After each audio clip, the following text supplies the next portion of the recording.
우리 교회가 중점 사역으로 결정했던 목장 새가족 다음 세대, 이 세 가지 주제 가운데 마지막 다음 세대에 대해 함께 좀 살펴보고자 합니다.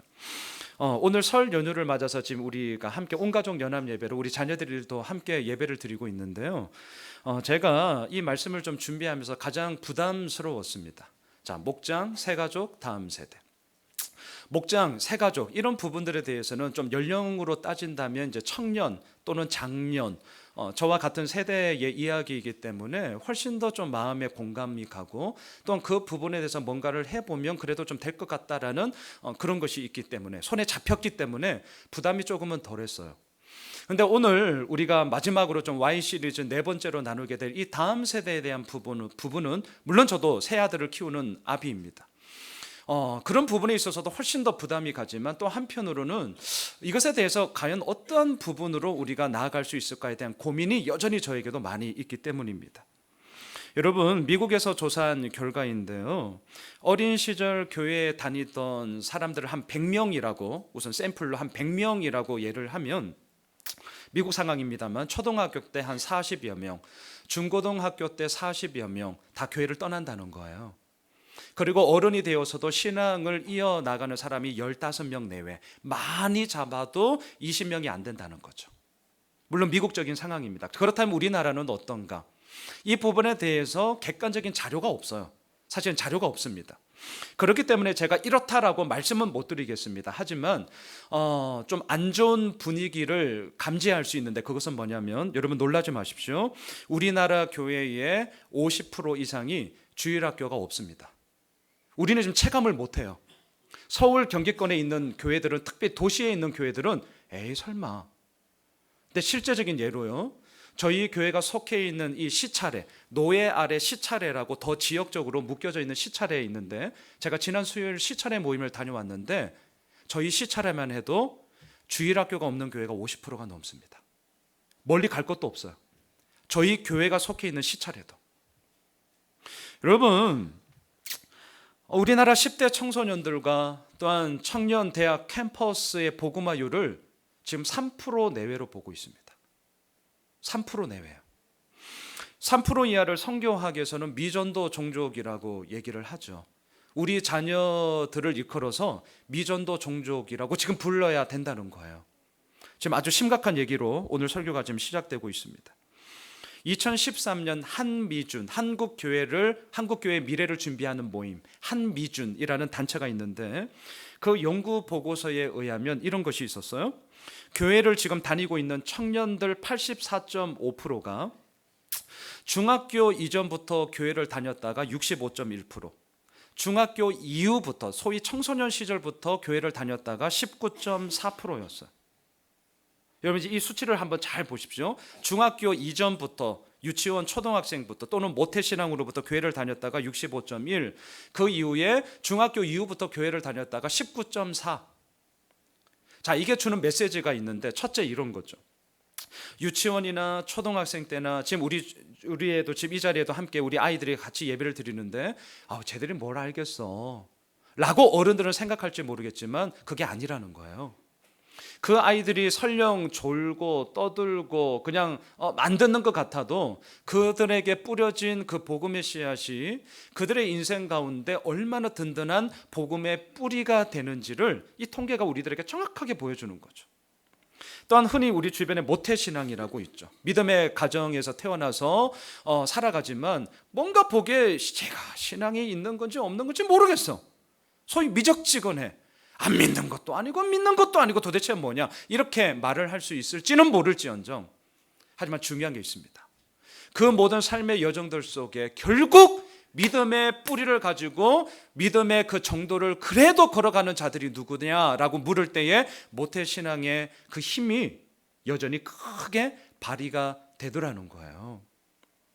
그렇다면 두 번째, 이 통계의 메시지가 뭐냐? 두 번째, 첫 번째와는 정반대의 의미인데 이렇게 해석할 수 있겠죠.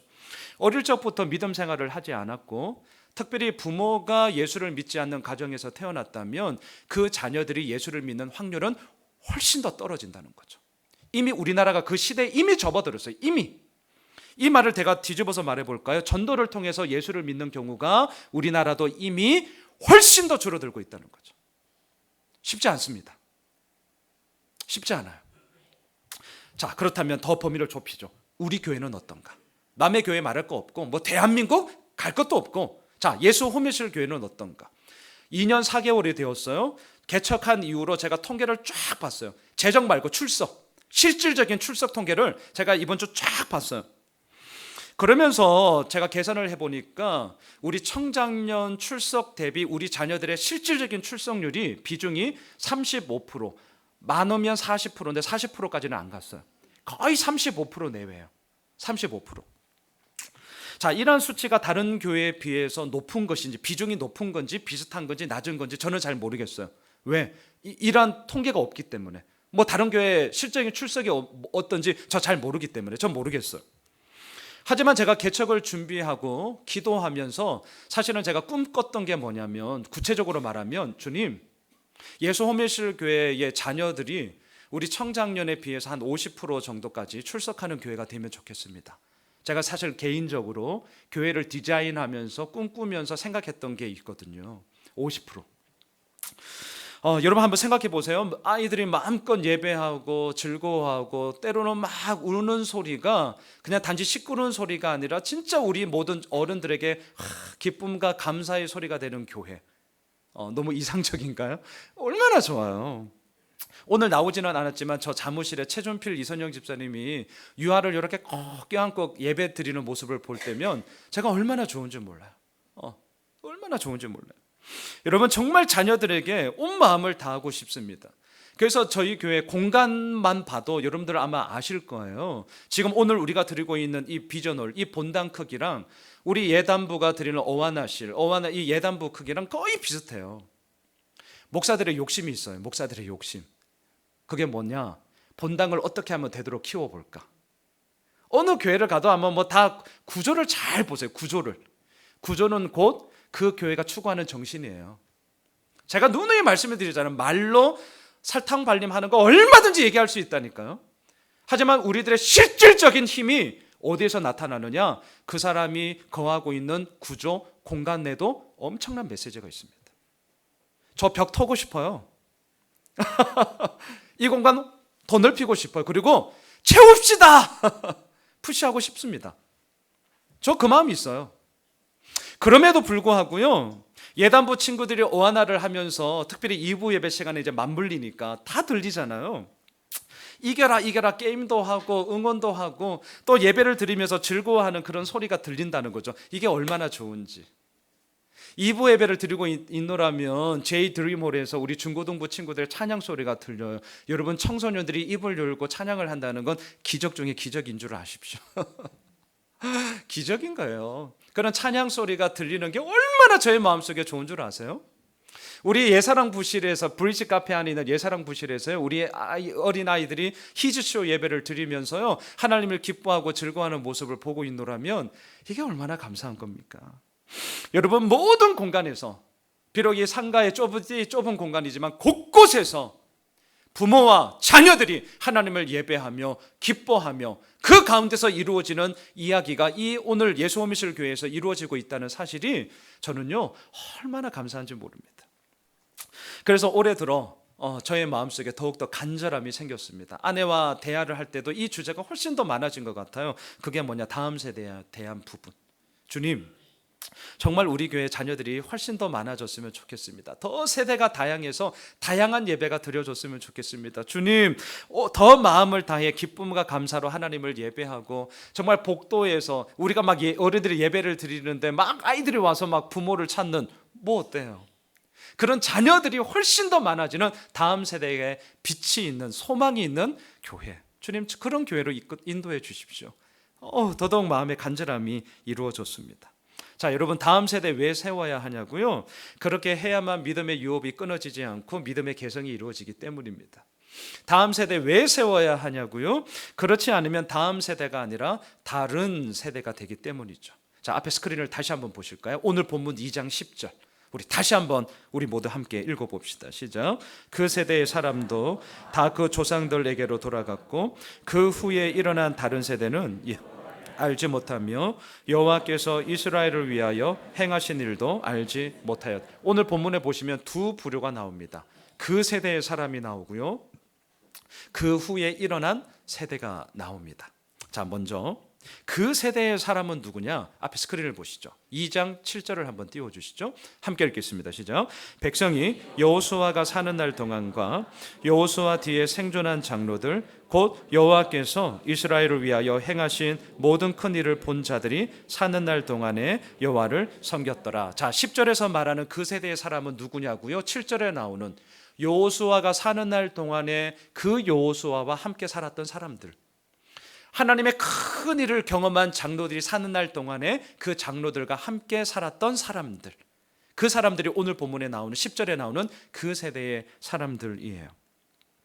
자, 여러분 여기서 7절을 잘 들여다보시면 아주 묘한 뉘앙스를 풍기는 한 단어가 나오는데 동안에라는 단어입니다. 동안에 두 번이나 반복되죠. 자, 여러분 동안의 이 말의 뜻은 무엇입니까? 어느 한 시점에서 시작해서 어느 한 시점에서 끝나는 한시적인 기간을 일컬을 때 우리는 동안에 이렇게 얘기하죠. 지금 우리가 설 연휴를 보내고 있잖아요. 설 연휴 동안에 우리 아이들이 지금 겨울방학을 보내고 있습니다. 우리 아이들이 겨울방학을 보내는 동안에 다 아시죠? 자, 이 동안에라는 말은 한번 시작이 되었다고 해서 끝까지 가는 것이 아니라 언젠가는 그 기간에 마침이 있다는 거예요. 한정적인 것을 의미할 때 우리는 동안에 이 말을 하고 있죠. 자, 이걸 염두에 두시고 오늘 7절을 다시 한번 잘 보시면 여호수아가 사는 날 동안에, 그리고 하나님의 큰 일을 행한 그 일을 본 장로들이 사는 날 동안에, 자, 이 뉘앙스가 지금 느껴지세요? 마치 이런 느낌이죠. 선생님들이 있는 동안에 학생들이 열심히 공부를 했더라. 사장님이 있는 동안에 직원들이 한눈 팔지 않고 그 일에 대해서 집중하고 있더라. 지금 느낌이 오세요? 여호수아가 사는 날 동안에 하나님의 큰 일을 행한 그 장로들이 살아있는 날 동안에 7절 마지막 이스라엘 백성들은 어떻게 했냐고요? 여호와를 섬겼더라. 자, 그럼 반대. 여호수아가 죽은 이후에 어떻게 됐죠? 하나님의 큰 일을 본 자들, 그 장로들이 죽은 이후에는 어떻게 됐습니까? 그게 오늘 본문 10절이에요. 다음 세대가 아니라 다른 세대가 되었다는 것이죠.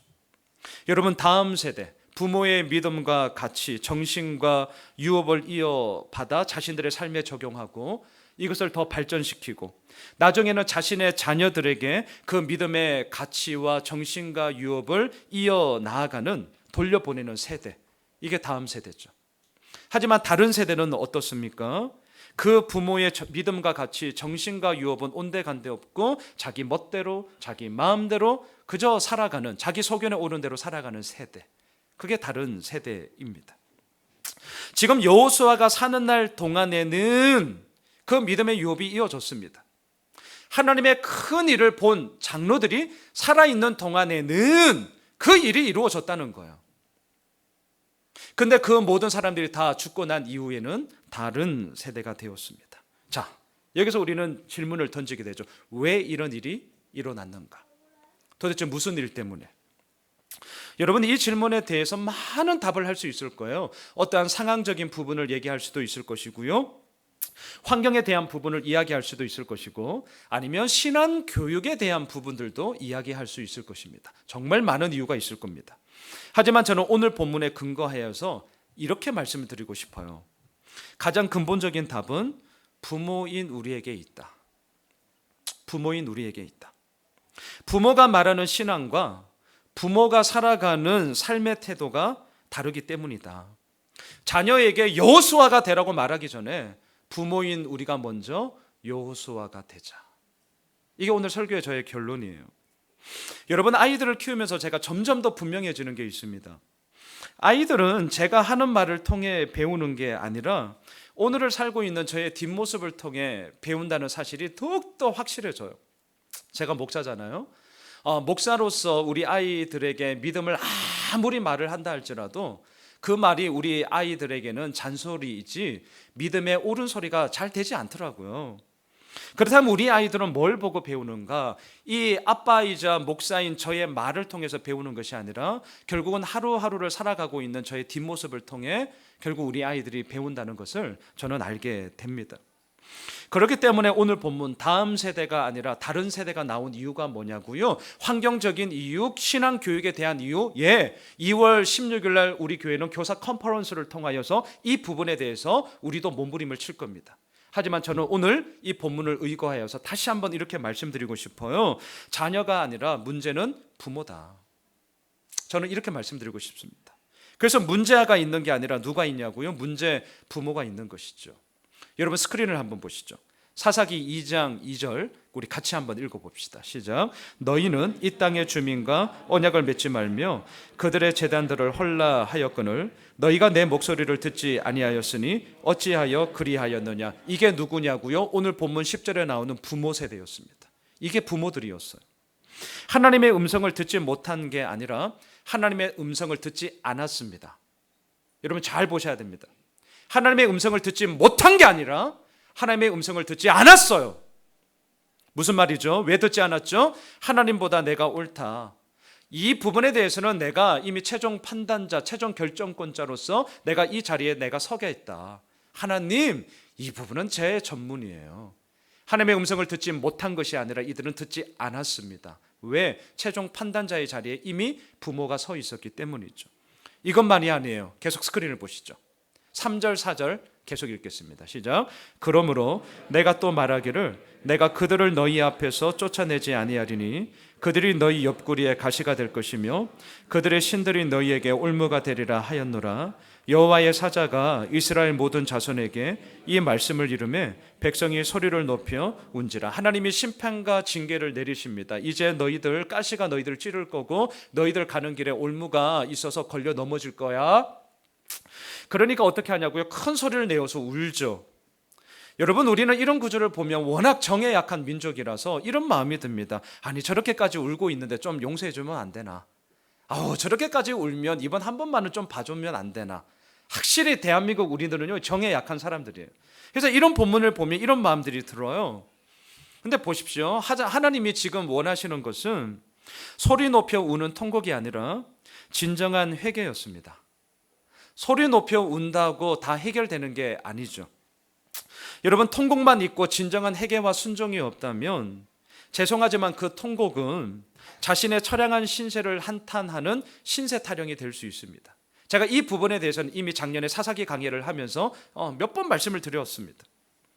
지금 안타깝게도 부모들이 딱 이래야 했어요.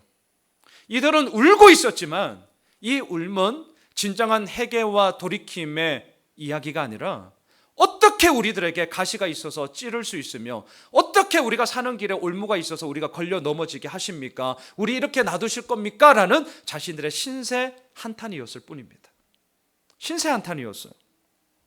이게 오늘 본문에 나오는 부모 세대의 모습이었습니다. 그러니 이러한 부모 밑에서 자녀들이 뭘 배우냐는 거예요. 여러분 오늘 우리가 부모로서 오늘 이 본문 앞에 서 있는데 기억합시다. 문제아가 있는 게 아니라 문제 부모가 있는 겁니다. 그리고 저도 부모로 서 있지만 우리들의 그런 엄중함과 우리들을 향한 하나님의 메시지가 얼마나 날카롭게 우리를 권면하며 권고하는지를 우리가 기억하셔야만 합니다. 여러분 이러한 흐름 가운데 사사기 기자가 앞서 2장 7절을 읽었는데 쓰고 있는 거예요. 우리가 고민하고 있고 앞으로도 고민해야 될 부분에 있어서의 답이 무엇인지를 얘기하는 거죠. 왜 다음 세대가 아니라 다른 세대가 나왔느냐? 제2, 제3의 여호수아가 없었기 때문이라는 거죠. 하나님의 큰 일을 본 장로들이 제2, 제3, 제4 계속해서 나와야 그들이 사는 날 동안에 다시 말할까요? 그러한 믿음의 확실함을 가진 증인들이 서 있는 동안에 그 가정에 어찌 자녀들이 헛된 길로 걸어갈 수 있겠느냐. 시대를 향한 고발이자 부모들의 영적 무능함을 깨우치고자 하는 사사기 기자의 아주 날카로운 책망이라는 것을 우리는 보게 됩니다. 자, 그러면서 오늘 본문 10절로 한번 다시 가보십시오. 다른 세대의 특징을 사사기 기자가 이렇게 얘기해요. 여호와를 알지 못하며 여호와께서 이스라엘을 위하여 행하신 일도 알지 못하였더라. 알지 못하고 알지 못하였다. 자, 여러분 여기서 알지 못하다라는 것이 두 번씩이나 반복되고 있는데 제가 질문해 볼까요? 정말 자녀들이 몰랐을까요? 정말 몰랐을까요? 그렇지 않습니다. 하나님은 모세를 통해 율법을 정해 주셨고 그 율법을 가르침에 있어서 신명기나 레위기를 보시면 얼마나 철저하게 자녀들에게 그 말씀을 교육해야 하며 그 말씀을 지킴이 어떠한 복이 있으며 그 말씀을 어김이 어떠한 책망이 있는지 분명하게 말씀하셨어요. 레마 들어라, 쉐마 들어라. 하나님은요 그 율법을 정해놓고 자녀들에게 철저하게 믿음 교육을 하라고 하나님을 말씀하셨고 정말 이스라엘 민족들은 율법에 대해서 철저한 믿음의 교육을 했습니다. 자녀들 역시 이 율법에 대해 듣고 또 듣고 배우고 또 배웠어요. 분명해요. 애굽에서 나올 때 10가지 재앙이 있었다는 것을 배웠을 것입니다. 홍해를 건넜다는 사실, 반석에서 물이 나고 만나와 메추라기를 통해서 이 음식을 제공받았고 여리고성이 무너지고 성막에서 날마다 드려지는 제사와 예배를 통하여서 하나님께 예배함이 무엇인지, 오늘 이 부모가 주일 낮 예배를 지키며 하나님을 예배하는 것이 무엇인지 몸으로 자녀들에게 보여주는 것처럼 이스라엘 백성들 역시 날마다 성막에서 제사를 드림으로 하나님을 예배함이 무엇인지를 몸으로 그들은 가르쳤음에 분명합니다. 분명해요. 그런데 왜 사사기 기자는 몰랐다고 할까? 뭐죠 도대체? 왜 몰랐다고 할까요? 두 가지 이유 때문입니다. 첫째, 지식만 있고 경험이 없었기 때문이죠. 이게 믿음 2세대, 3세대들의 고질병입니다. 제가 그 고질병에 저도 아주 심각하게 빠져 있었던 자 중에 한 명이었고요. 지식만 있지 경험이 없어요. 그래서 오늘 보면 10절에 나오는 여호와를 알지 못하며 라고 할 때 알지 못하며 라는 이 단어는 부부가 한 몸을 이루는 하나됨, 친밀함, 이 야다라는 히브리어죠. 여러분들 아시죠? 그러한 하나됨의 경험이 이 자녀들 세대에 없었기 때문이다 라는 경험에 대한 부분을 지적하고 있습니다. 두 번째, 지식만 있고 경험이 없다 보니까 결국은 어떻게 되느냐, 자신의 마음에서 하나님을 밀어내기 시작하는 거죠. 그래서 10절 뒤에 나오는 여호와께서 이스라엘을 위하여 행하신 일도 알지 못하였더라, 이 말을 제가 이렇게 바꿔보겠습니다. 엄마, 아빠, 아니 옛날에는 하나님께서 이렇게 큰 일을 행하셨다고 하는데 그럼 왜 지금은 이런 일이 안 이루어져? 이거 우리 다 고민이잖아요. 엄마, 아빠, 왜 지금은 안 돼? 좋아, 설령 그런 일이 있다 쳐. 근데 그게 나랑 무슨 상관이야? 나 시험 칠 때, 중간고사, 기말고사 칠 때 성적 좋게 해달라고 나 나름 열심히 공부도 하고 기도도 했는데 나 좋은 결과 안 이루어지던데? 엄마 아빠 말 뻥 아니야? 나랑 아무 의미 없어. 나랑 아무 상관없어. 그러니까 나한테 말하지 마. 이 심각한 문제가 이미 우리들 가운데 다 있습니다. 우리 모든 가정 가운데 다 있어요. 나에게 아무 의미 없다는 거예요. 자, 여러분, 2020년을 살고 있는 우리나 오늘 우리가 보고 있는 이 사사기는요, 지금으로부터 대략 3200년 전입니다.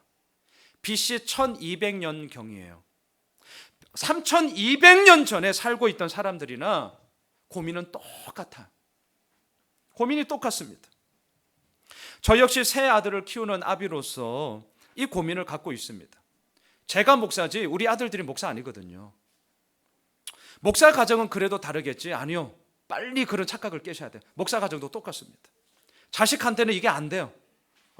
어쩔 수 없고 선생님 부모들 자기 자녀들 가르치면 안 돼요. 목사 자기 자식들은 안 돼요. 이게 안 돼요. 안 돼. 똑같아요. 정말 하나님이 보시기에 어떻게 양육하는 것이 하나님의 옳은 것으로 내가 나아가는 것이가 날마다 몸부림치며 저도 때로는 잘 모르겠어요. 목사님 저도 잘 모르겠어요. 하지만 그렇기 때문에 늘 고민하면서 그냥 하루하루 주의 은혜를 구하면서 가는 거죠. 아직은 저희 아이들 어립니다. 교회에 오면 예배 드리고 친구들과 놀고 아주 즐거워요. 우리 막둥이는 오하나 예배가 너무 좋아가지고 빨리 주일에 오면 좋겠다고 이렇게 얘기할 정도. 왜? 가면 노니까. 노니까. 당연히 주일은 교회 가는 날, 예배 드리는 날 아직은 저희 자녀들에게 아직은 제가 알기로는 거기까지는 돼 있습니다. 거기까지. 하지만 분명 저희 아들들도 고민할 때가 올 겁니다. 제가 그랬듯이. 어쩌면 교회 가기 싫은데 아비가 목사다 보니 체면 치레를 위해서라도 억줄로 자리에 앉아 있을 수가 있을 거예요, 아마. 제가 그랬습니다. 제가. 우리 아빠가 목사인데 내가 교회 안 가면 우리 아빠 얼굴에 똥칠하는 거다. 그 정도는 아이들 다 알거든요. 제가 그래서 앉아 있었던 때가 있었어요. 제가 청소년 시절에. 그게 얼마나 마음의 무거움인지. 이게 목사 아들의 꼬리표가 이게 어쩔 수가 없는 거죠. 어쩌면 저희 아들들이 그럴 때가 올지도 모르겠어요. 하지만 그렇게 되지 않기를 저 정말 날마다 기도합니다. 정말 하나님께서 우리 아들들을 인격적으로 만나 주셔야 된다. 하나님 진짜 꼭 붙잡아 달라고. 이 아비로서 날마다 기도하는 제목입니다. 자, 여러분, 다른 세대가 아니라 다음 세대가 되어야 되고 또한 그 다음 세대를 세우기 위해서 우리가 어떻게 해야 되는가, 왜 그래야 되는가에 대한 이유는 너무나 분명한데 어떻게 해야 되는가. 앞서도 말씀드렸지만 이 정확한 how to에 대한 부분들은 저희 교회는 2월 16일 날 그래서 교사 컨퍼런스를 하는 거예요. 저희 세 부서가 모여서 우리가 해야 되고 또한 우리가 할 수 있는 이 부분에 대해서 함께 논의하면서 올 한 해 우리가 주의 은혜를 구하면서 how to에 대한 부분들을 함께 논의하면서 그것을 붙잡고 3월부터 새롭게 시작하는 새 학기를 우리가 달려가고자 준비합니다. 하지만 오늘 이 예배를 통하여서는 어쩌면 둘이 뭉실할 수도 있을지 모르겠지만 하지만 그게 아니라 부모인 우리들에게 다시 한번 이 메시지를 전하고 싶습니다. 부모인 내가 먼저 하나님을 신뢰해야 된다. 아이들에게 이렇게 해라 저렇게 해라 말하기 전에 물론 말해야죠. 하지만 말하기 전에 내가 먼저 하나님 앞에서 그렇게 하고 있는가. 너 여호수아가 되라 이렇게 말하기 전에 부모인 내가 먼저 여호수아가 되어 그 하나님의 신뢰 가운데 걸어가고 있는가. 이 질문에 대한 답이 부모인 우리에게 없다면 그 모든 모습 속에 뻥뻥뻥 구멍이 나면서 뭔가 이게 아닌데라는 나의 그림과는 다른 그림들이 그려지는 것을 보게 될 것입니다. 여러분, 말씀을 정리하겠습니다. 지난주 주일 예배를 마치고 우리 사역자 모임을 하는데요, 예단부를 담당하는 우리 안성훈 전도사님이 이렇게 커피 하나를 가지고 싱글벙글 하면서 오셨어요. 그러면서 이렇게 말하는 거예요. 목사님, 이 커피 우리 주찬이가 컵 안에서 우리 교회 1층에 커피에 반하다 컵 안에서 사왔다는 거예요. 제가 나중에 얘기를 들었어요. 나중에 주찬이가 전도사님이 너무 좋아가지고 지 돈으로, 이게 놀라운 거예요. 이게 지 돈으로 너무 전도사님이 좋아서 맥심 커피가 아니라 무려 1층에 내려가서 컵 안에서 이 초등학생이 전도사님께 그 커피 선물을 줬다는 거예요. 와, 여러분, 애나 어른이나 지돈 아까운 다 아깝죠. 다 아깝죠. 근데 그걸 다른 사람을 위해 썼다? 와, 이게요. 그랬어? 처음에 그냥 그랬어. 좋겠어. 이러고 넘어갔는데 오늘 말씀 제가 의도한 게 아니라 이미 12월 달에 오늘 이 설교 주제를 이미 다 내었기 때문에 이야, 하나님 정말 기가 막히다. 오늘 설교에 써먹으라고. 농담이고요. 그게 아니라 야, 우리 교회에 이런 일이 있구나. 저는 정말 엘리야가 손바닥만한 구름을 보면서 내려가라, 비가 온다, 큰 비가 온다. 내가 너무 과잉 해석하는 건가요? 그렇지 않다고 저는 생각합니다. 그러한 한 아이의 그 마음속에 이루어지는 이야기가 이미 예수 호미실교회 다음 세대를 이루어가는 교회 학교의 아이들의 마음속에 계속해서 이루어져 가게 될 줄 믿습니다. 너무나 놀라운 이야기예요. 얼마나 감사한 겁니까? 사랑하는 성도 여러분, 다음 세대에 왜 세워야 하냐고요? 나만이 아닌 다른 사람을 위해 기꺼이 내어줄 수 있는 믿음의 사람을 세우기 위함인 것이죠. 다음 세대에 어떻게 세워야 하냐고요? 이래라 저래라 말하기 전에 먼저 부모인 내가 하나님의 사람으로 온전히 서 있는가, 이것에 대한 체크가 먼저 이루어져야 하는 것이죠. 올 한 해 우리 교회 모든 자녀들이 하나님의 사람으로 더더욱 온전히 세워져 갈 줄 믿습니다. 또한 자녀들이 보기에 부끄러움이 없는 삶을 부모인 우리 모두가 함께 그 길을 걸어갑시다. 또한 그리할 때에 주님께서 이루어 가시는 그 놀라운 생명의 이야기가 우리 예수 호미실 교회를 통하여 더더욱 풍성하게 넘치게 될 줄 믿습니다.